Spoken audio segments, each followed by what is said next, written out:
Assalamualaikum warahmatullahi wabarakatuh.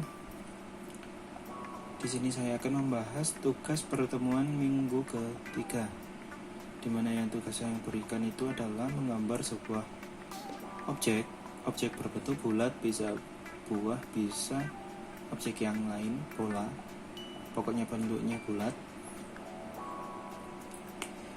Dari tugas yang dikumpulkan ke saya, walaupun ada yang belum mengumpulkan ya, saya bisa menarik kesimpulan bahwa teman-teman sampean semua paling banyak menggunakan teknik gosok, yaitu teknik yang pertama sampean arsir dulu menggunakan pensil, kemudian sampean gosok, iya kan, biar rata, iya gak sih, sampean gosok biar rata itu.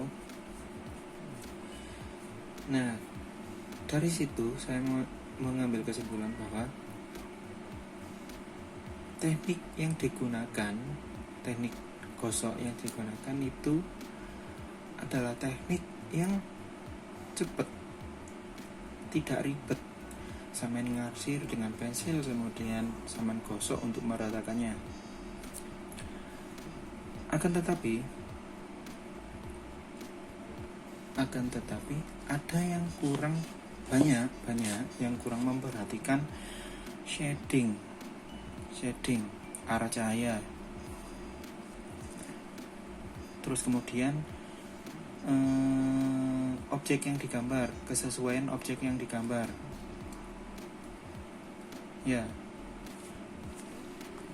Nah, di sini saya mencontohkan dari yang saya lihat kemarin, ada yang langsung menggunakan ballpoint. Kalau bisa jangan ya, pensil dulu aja buat sketsa, jangan ballpoint. Misal sampean mau menggambar anggur kan seperti ini bentuknya, elek-elek aneh. Nah gini kan,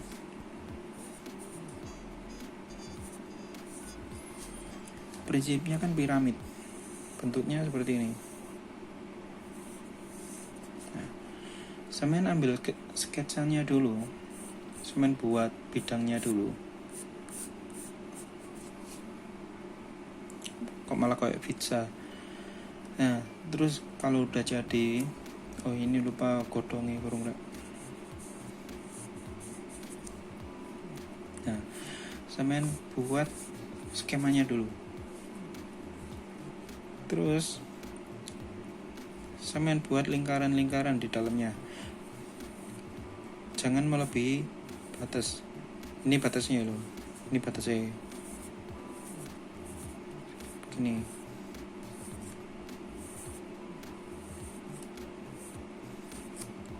Kemudian sampean kasih kodongnya. Seperti itu. Sekarang mengarsir.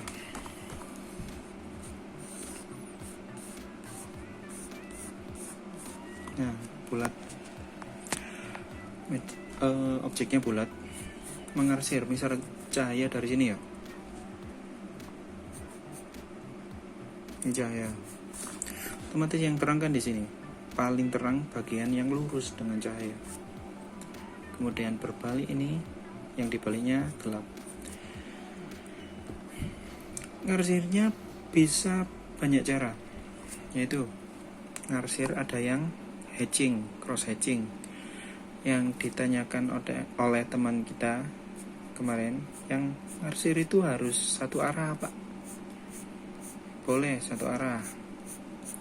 Topis ini namanya teknik hatching, bukan bersin, bukan hatching bersin. Terus ada yang silang, namanya cross hatching. ada spiral.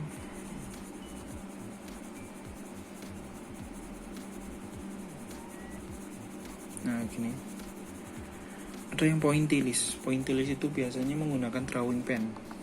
Drawing pen saya mana? Gak ada, pakai pen biasa. Nah, titik-titik. Semakin gelap titik-titiknya semakin banyak. Nah, untuk yang saya contohkan sekarang, saya biasa menggunakan spiral. Diarsir dulu bagian paling gelap, kemudian berjalan ke bagian yang paling terang. Semakin terang semakin terang.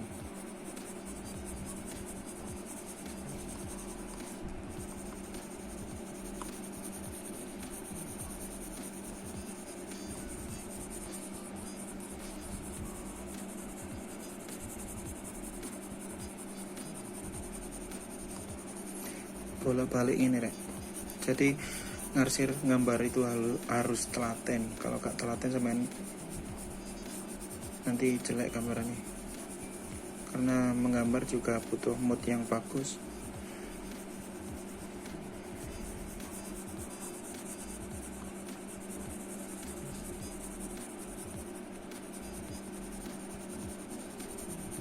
Jadi sebelum sampean gosok, oh ya, tadi belum saya jelaskan istilah arsir gosok itu. Arsir gosok biasanya menggunakan kertas, sampean gosok menggunakan kertas, itu namanya teknik arsir Dussel, Dussel, teknik Dussel.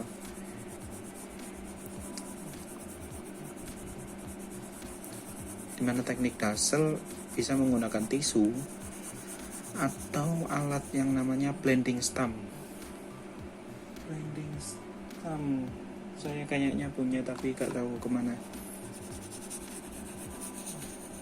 Nah, kan melingkar terus bagian bawah gelap, melingkarnya rata sampai peteng gitu. Terus sampai gosok sama tisu.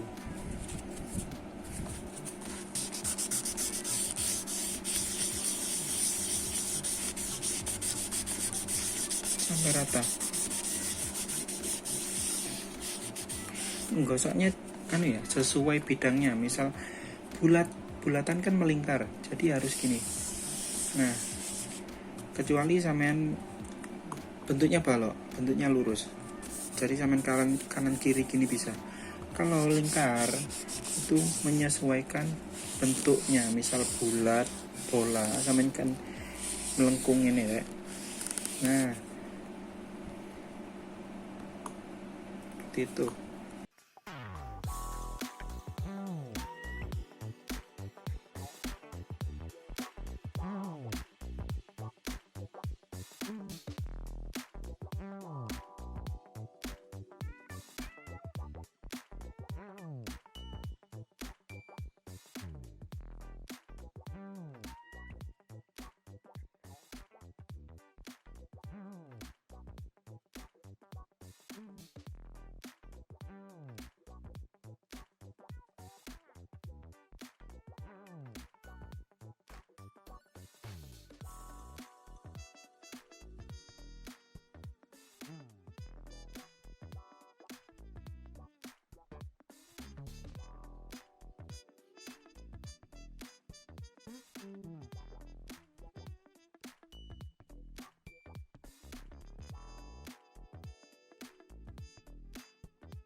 Assalamualaikum warahmatullahi wabarakatuh. Selamat pagi. Mata pelajaran seni budaya hari ini kita memasuki minggu keempat Tapi masih pertemuan ketiga, dikarenakan 2 minggu lalu kita melewati satu pertemuan dikarenakan libur. Seni budaya pada pertemuan ini kita mengangkat materi tentang gambar ilustrasi. Gambar ilustrasi.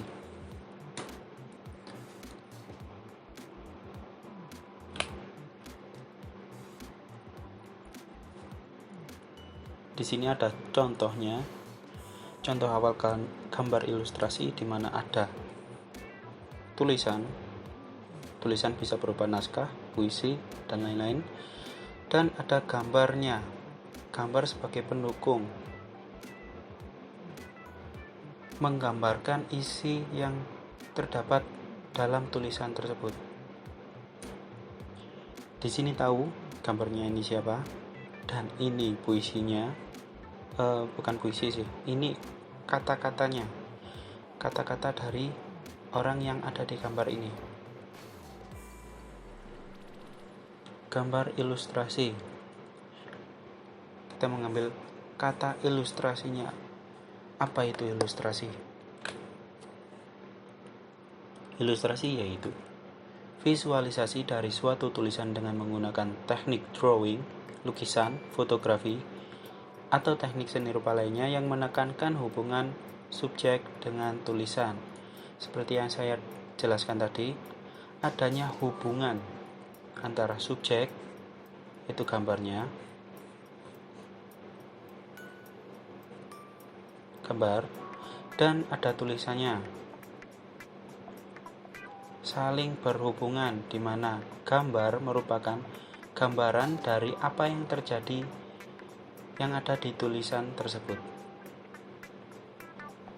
Bisa dipahami? Contohnya seperti ini. Ada sebuah puisi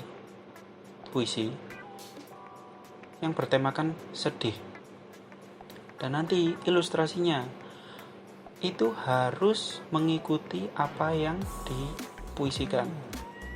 Maksudnya, jika temanya sedih, ya gambarnya bertemakan sedih.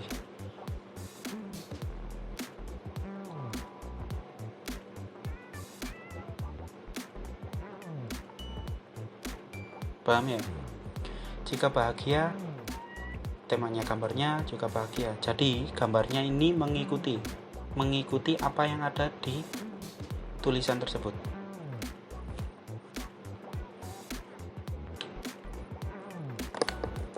Dari sini paham? Oke, selanjutnya fungsi gambar ilustrasi. Yang pertama, menghidupkan suatu cerita. Suatu tulisan, suatu cerita, naskah, baik puisi ataupun cerita panjang, cerita pendek, itu akan lebih hidup jika ada ilustrasi yang menggambarkan apa yang ada di isi tulisan tersebut. Yang kedua, membantu untuk membuat pembaca lebih memahami narasi tulisan cerita dengan mengembangkan imajinasi. Jadi pembaca dapat berimajinasi. Contohnya seperti ini. Sampeyan paham buku novel. Dalam buku novel tersebut terdapat tulisan dan cerita, di mana dalam novel tersebut tidak ada gambar yang menggambarkan adegan dalam cerita tersebut. Jadi pembaca akan berimajinasi sendiri, akan menghayalkan adegan itu sendiri. Misalnya, ada adegan orang berlari dalam cerita tersebut, maka pembaca akan membayangkan orang yang berlari secara abstrak. Misal, pembaca 1 membayangkan orang berlari dari kanan ke kiri, dan orang 2 belum tentu memikirkan hal yang sama. Bisa jadi orang berlari itu dari depan ke dari depan ke belakang, dari kiri ke kanan, sebaliknya, atau dari dekat berlari menjauh, seperti itu. Dan jika cerita tersebut terdapat ilustrasi yang menggambarkan adegan, maka pembaca akan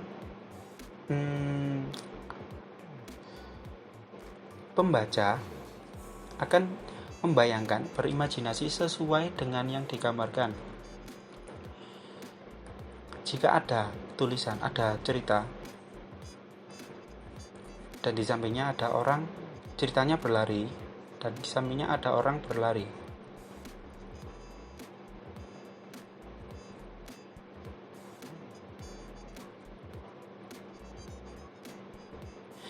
Nah, ini kan berlari dari kanan ke kiri. Maka setiap pembaca pasti akan membayangkan, mengimajinasikan hal yang sama, yaitu ada adegan orang berlari dari kanan ke kiri, pasti sama. Pembaca 1, pembaca 2, pembaca sampai 100, kalau ada gambarnya yang mengilustrasikan berlari dari kanan ke kiri, maka akan sama.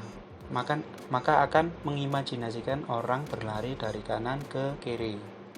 Gak ada yang dari dekat menjauh, kiri ke kanan, sebaliknya, atau atas ke bawah, bawah ke atas.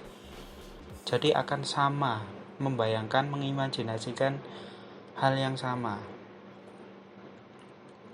Paham ya? Tidak abstrak jadi. Objek gambar ilustrasi. Objek gambar ilustrasi disesuaikan dengan tema cerita atau narasi yang dibuat. Objek gambar ilustrasi antara lain, pertama, objek manusia, objek hewan, dan objek tumbuhan.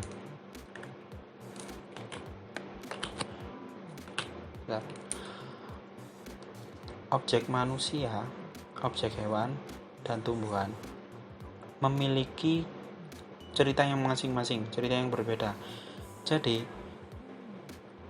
objek manusia digunakan dalam biasanya cerita-cerita legenda, cerita-cerita komik itu menggunakan objek manusia.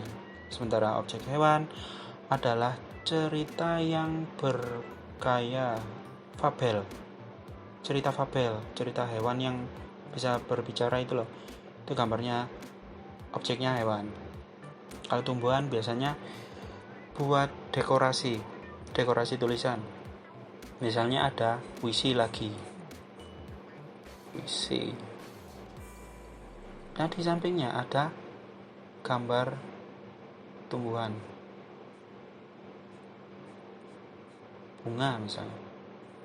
Nah, gambar ini tuh ilustrasi, tapi dengan menggunakan objek tumbuhan. Paham ya? Seperti itu. Bentuk-bentuk gambar ilustrasi antara lain cerita bergambar, komik, cerita bergambar atau cergam, kemudian komik, kemudian karikatur.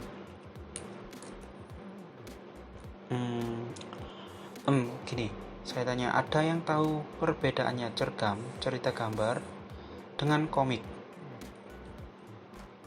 Ada yang tahu? Saya beri kesempatan berpikir dulu. Perbedaannya cergam dan komik.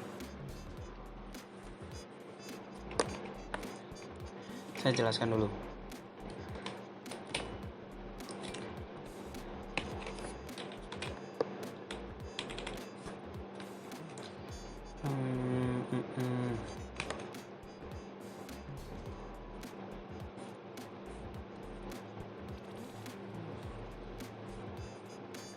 Nah, saya contohkan.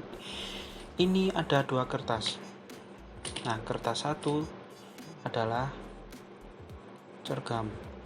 Kertas yang kedua adalah komik. Untuk cergam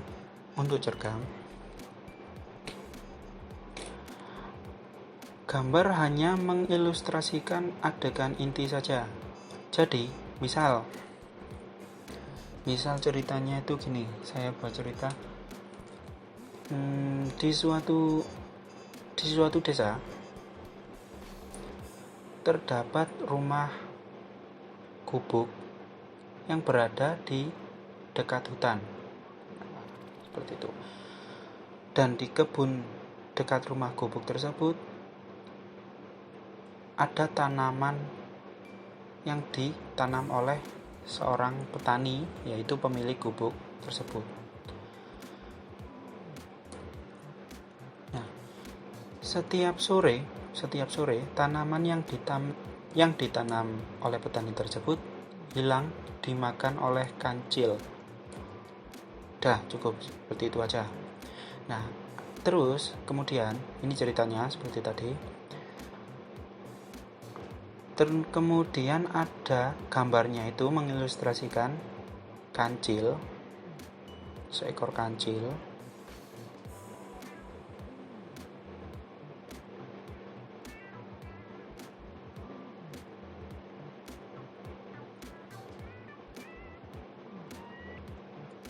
yang mengintai sebuah tanaman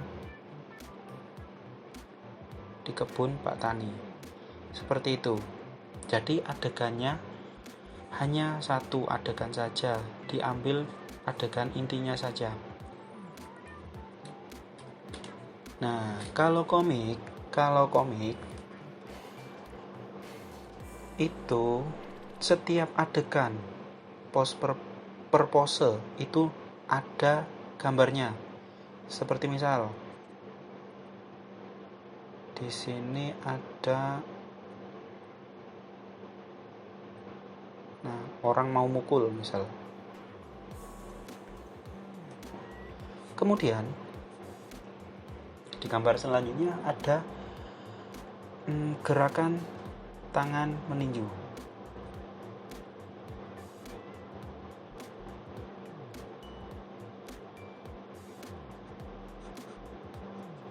Nah, kemudian di gambar selanjutnya adalah menggambarkan wajah kepala seorang, wajah yang terkena tinju. Nah, ini kan cuma satu adegan saja, meninju, tapi digambarkan pose per pose per adegan itu digambarnya dari awal mau meninju, terus tangan yang bergerak meninju sampai tinjuannya itu mengenai wajah orang. Nah, itu bisa diketahui perbedaannya. Kalau di sini diambil intinya, kalau di sini per pose itu bisa diambil, atau bahkan ada percakapan antara orang satu dengan orang lainnya. Nah, dua orang ya, orang satu dan orang kedua. Nah, di sini kan biasanya sampean sering tahu ada percakapan seperti mereka itu omong-omongan. Nah, seperti ini.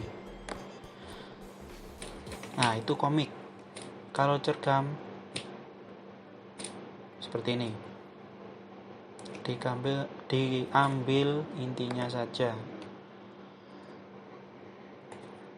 Kalau komik ada adegan per adegan, terus ada percakapan, terus lebih identik ke gambarnya, lebih banyak gambarnya daripada tulisannya. Tulisannya biasanya segini-gini. Ini tulisan, terus ada tulisan gitu, selama tinju ini melayang sampai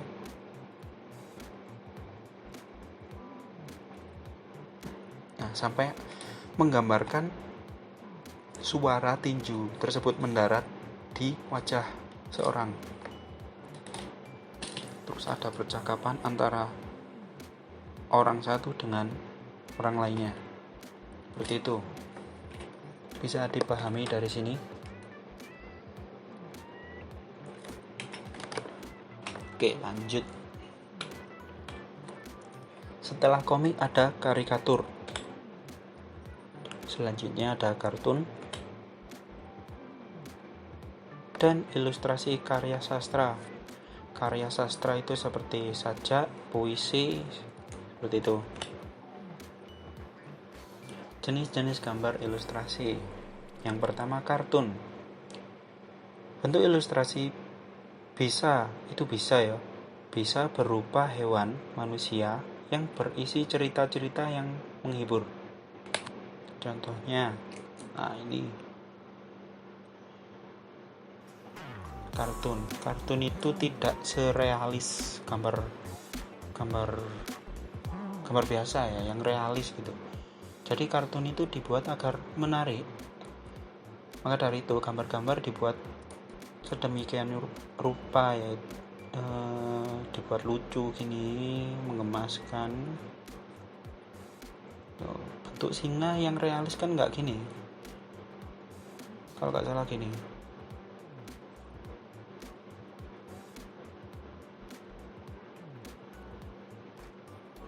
Wes elek-elek aneh ini wes.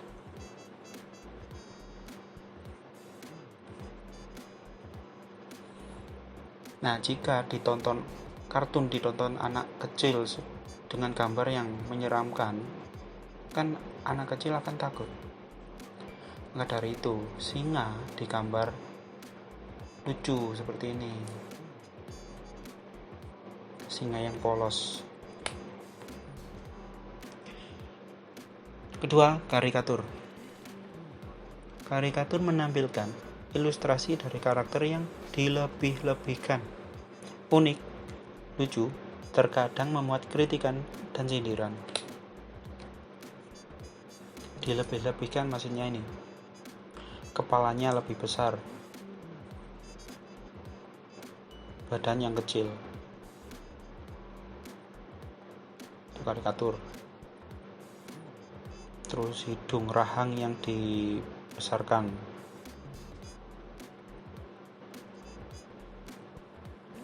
Biasanya hidung yang dibesarkan juga.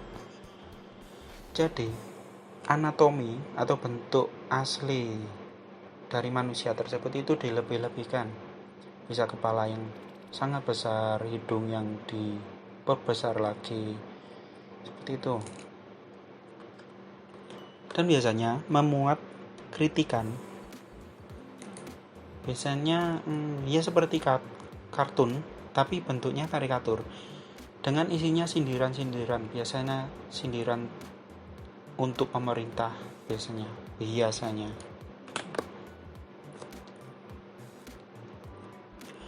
Kemudian komik. Tuh, tadi yang seperti yang saya jelaskan ada percakapannya. Gini. Komik itu gambar ilustrasi dalam bentuk komik terdiri dari rangkaian gambar yang saling melengkapi. Gambar ilustrasi dalam bentuk komik terdiri dari rangkaian gambar yang saling melengkapi dan memiliki alur cerita.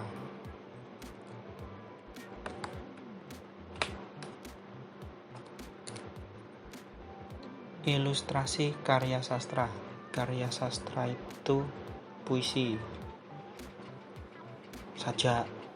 Puisi itu biasanya dikasih karya seperti yang saya jelaskan di awal tadi loh. Ada puisi dan ada ilustrasi.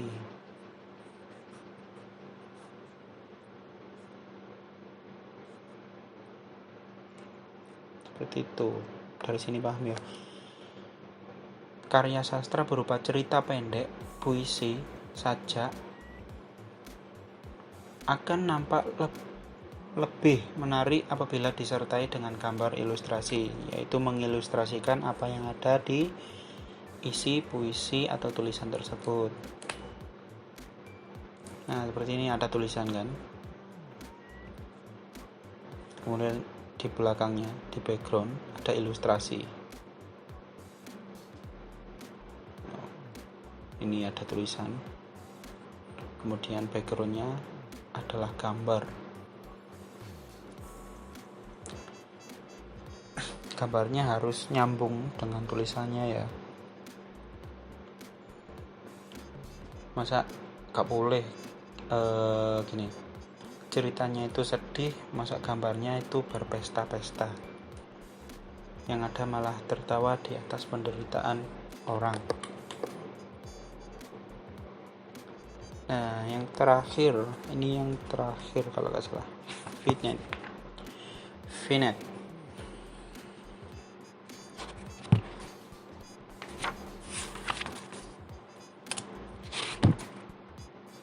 Ya bener, vignette.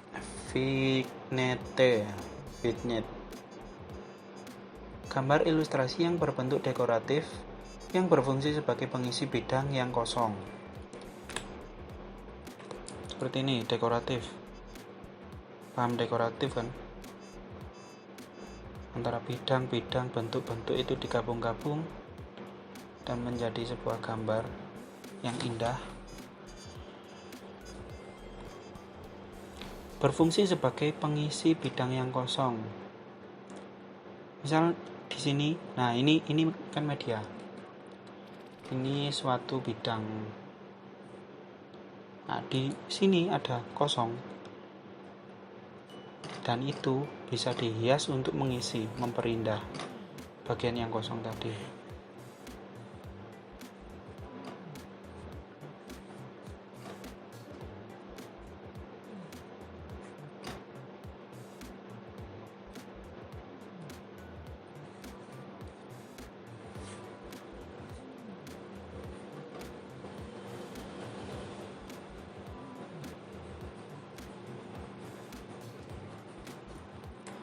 Maksudnya seperti itu.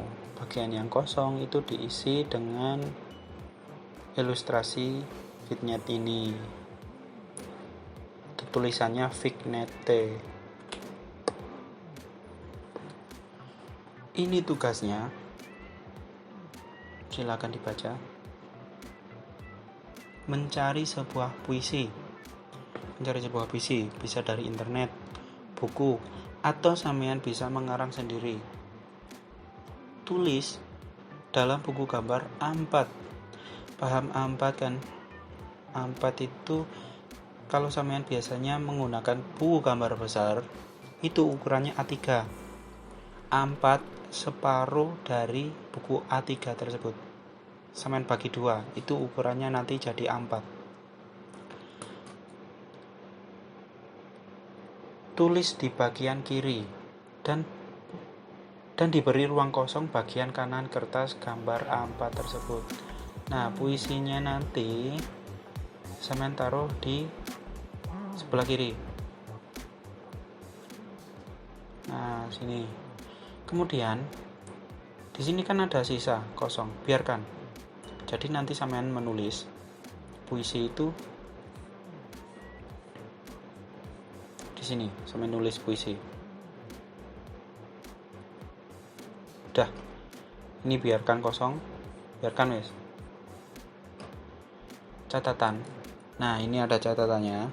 Karena hanya mencari dan menulis puisi, maka tugas yang terlambat maksimal hanya mendapatkan nilai KKM. Biarpun tugasnya itu bagus, biarpun puisinya itu baik, sangat bagus, nanti kalau terlambat nilainya maksimal KKM. KKM-nya berapa? 75. Sebagus-bagus sampean membuat puisi, kalau sampean terlambat nanti maksimal nilai KKM. Jadi diperhatikan waktu pengumpulan tugasnya, dimana saya memberikan waktu pengumpulan tugas ini 24 jam setelah tugas diberikan. Jadi besoknya maksimal.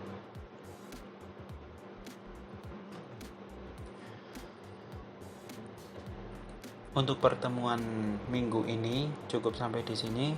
Kurang lebihnya saya mohon maaf, dan mohon maaf juga banyak salah kata dari saya tadi. Kurang lebihnya saya mohon maaf. saya akhiri pertemuan minggu ini. Sampai jumpa di minggu ke-5. Silahkan dikerjakan tugasnya. Saya akhiri. Wassalamualaikum warahmatullahi wabarakatuh.